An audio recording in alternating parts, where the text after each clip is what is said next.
कैसा ये इश्क है।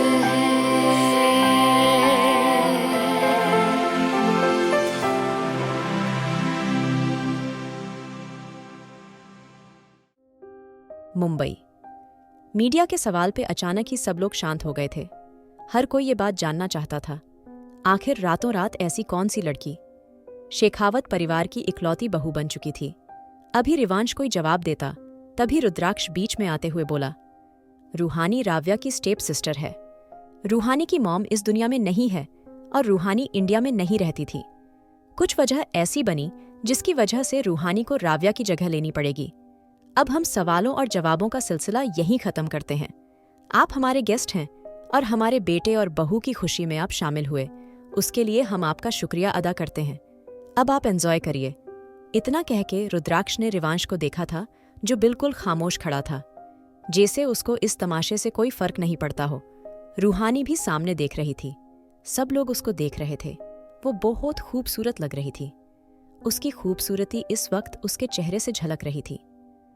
अरीना रूहानी का हाथ पकड़ते हुए बोली, चलिए भाभी। अरीना ने रूहानी को देखा था और बिना कुछ कहे स्टेज की तरफ आ गई थी। रिवांश फिर से गायब था।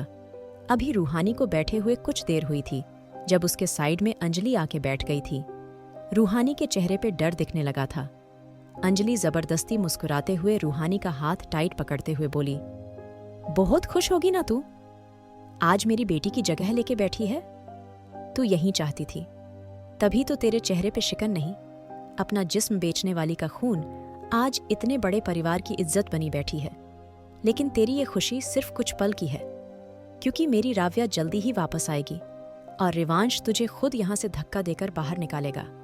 अंजलि अभी आगे कुछ कहती, तभी मन्नत जी अंजलि के हाथ पे अपना हाथ रखते हुए बोली, मुझे लगता है आपने हमारी बहू से घर में काफ़ी बातें करी होगी, इसलिए अब हम चाहते हैं आप उसको अकेला छोड़ दें।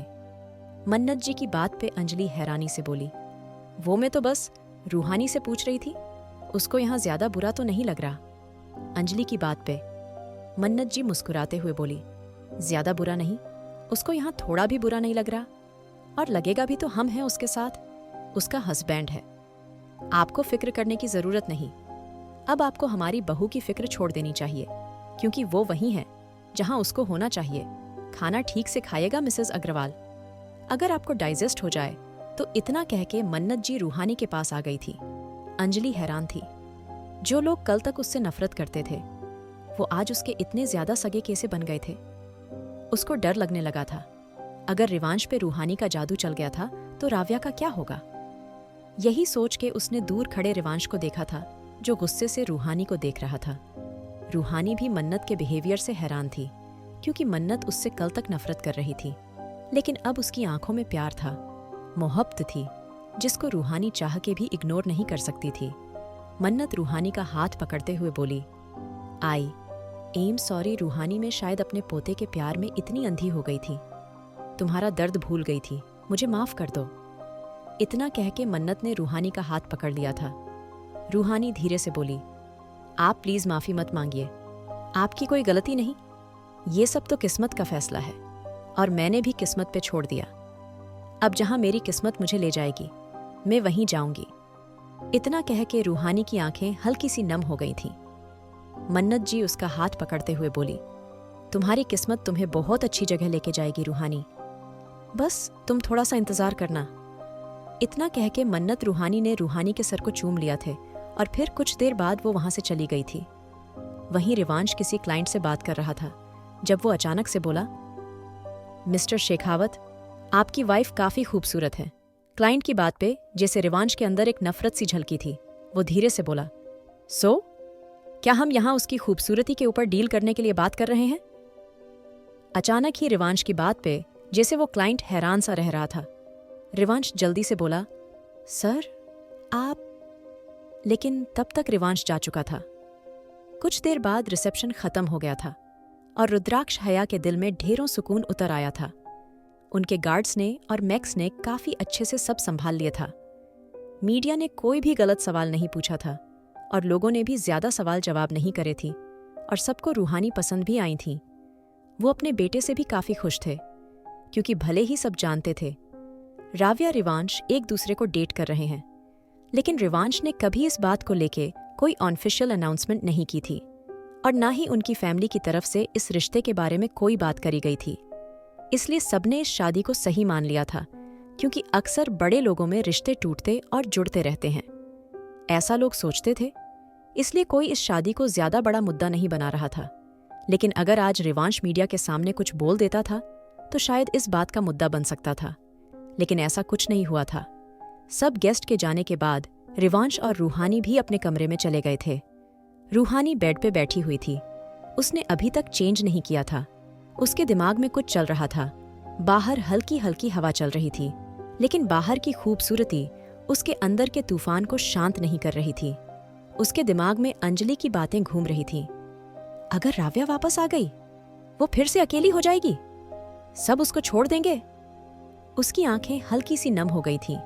जब उसके कानों में किसी की आवाज गूंजी थी, उसने जैसे ही सर उठाया। रिवांश उसको नफरत से घूरते हुए बोला, तुम मेरे बेड पे क्या कर रही हो? रिवांश की बात पे रूहानी अपना भारी लहंगा संभालते हुए उठ बैठी थी। तभी अचानक रिवांश के दिमाग में कुछ आया था और वो रूहानी का हाथ टाइट पकड़ के उसको गुस्से से देखते हुए बोला, बहुत खुशी मिल रही होगी ना तुम्हें? आखिर तुम्हारी खूबसूरती की तारीफ जो हुई है, लेकिन सच में तुम्हें इस तारीफ से खुश होना चाहिए? तुम जैसी लड़की जिसकी कोई असली पहचान ही नहीं है, तुम्हारा बाप तुम्हें अपना खून नहीं मानता हो, कौन है तुम्हारे पास? तुम सिर्फ अकेली हो। और रही बात तुम्हारी इस खूबसूरती की, तुम्हें लगा था आज अमीर मर्द तुम्हारी इस खूबसूरती की तारीफ करेंगे तो तुम उन्हें अपना जिस्म देने को तैयार हो जाओगी? यही तो हो तुम्हारी असलियत यही है। रिवांश की बात पे रूहानी गहरी सांस लेकर बोली, रिवांश मुझे दर्द हो रहा है। रूहानी की बात पे रिवांश उसके चेहरे के करीब जाते हुए बोला, और मैं तुम्हें दर्द देना चाहता हूं रूहानी। आज पहली बार रिवांश के मुंह से अपना नाम सुन के रूहानी का दिल धड़क उठा था। उसके मुंह से रूहानी को अपना नाम काफी खूबसूरत लगा था, लेकिन वो अभी भी खामोश थी। रिवांश नफरत से बोला, तुम्हें इस खूबसूरती का घमंड है ना, जो तुम्हारी अपनी है भी नहीं। मेकअप लगा के तुम खुद को खूबसूरत समझती हो। इतना कह के रिवांश नफरत से रूहानी को खींचते हुए वॉशरूम में ले गया था और अगले ही पल रूहानी बाथटब में लेटी हुई थी और बाथटब धीरे धीरे पानी भरने लगा था। रूहानी का खूबसूरत लहंगा उसके जिस्म से चिपक चुका था। रिवांश रूहानी का चेहरा पानी के नीचे करते हुए बोला, अब अपनी असलियत देखो। लेकिन करीब 1 मिनट तक पानी के नीचे रहने के बाद भी रूहानी का मेकअप नहीं उतरा था। रूहानी की सांसें भारी होने लगी थीं और अगले ही पल उसने पानी से निकल के रिवांश के कॉलर को टाइट पकड़ लिया था।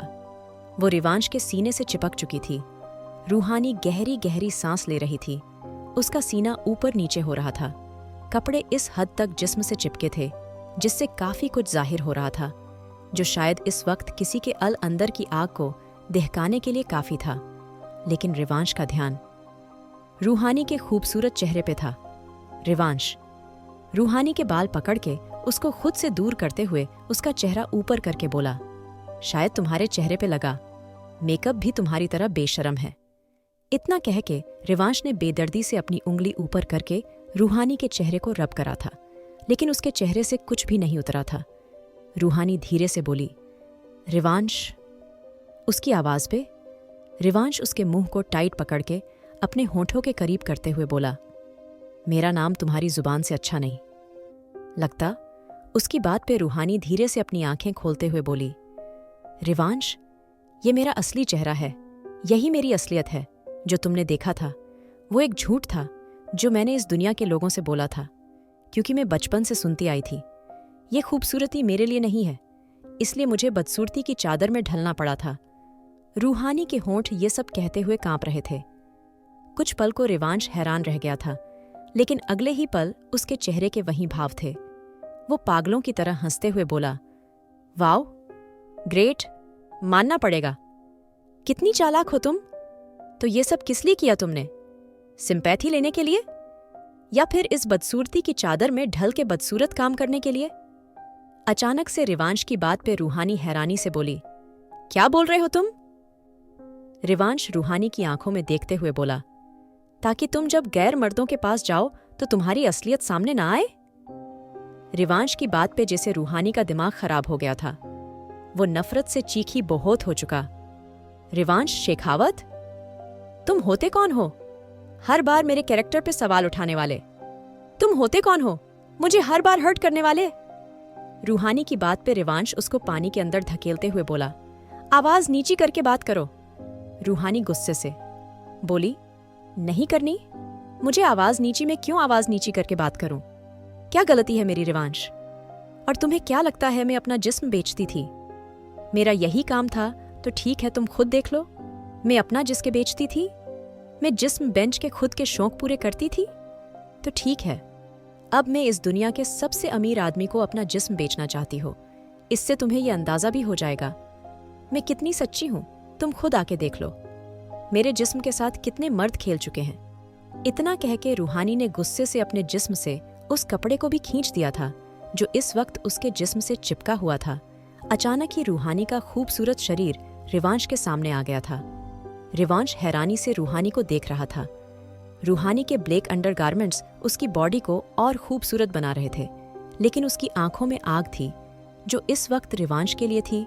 उसका बदन कांप रहा था। उसको डर था रिवांश अब क्या करेगा।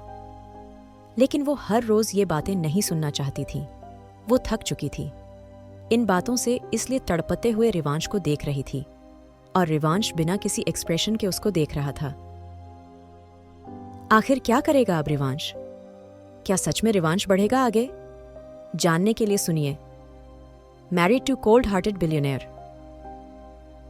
और अगर आपको एपिसोड पसंद आया तो लाइक, शेयर और सब्सक्राइब करना न भूलें।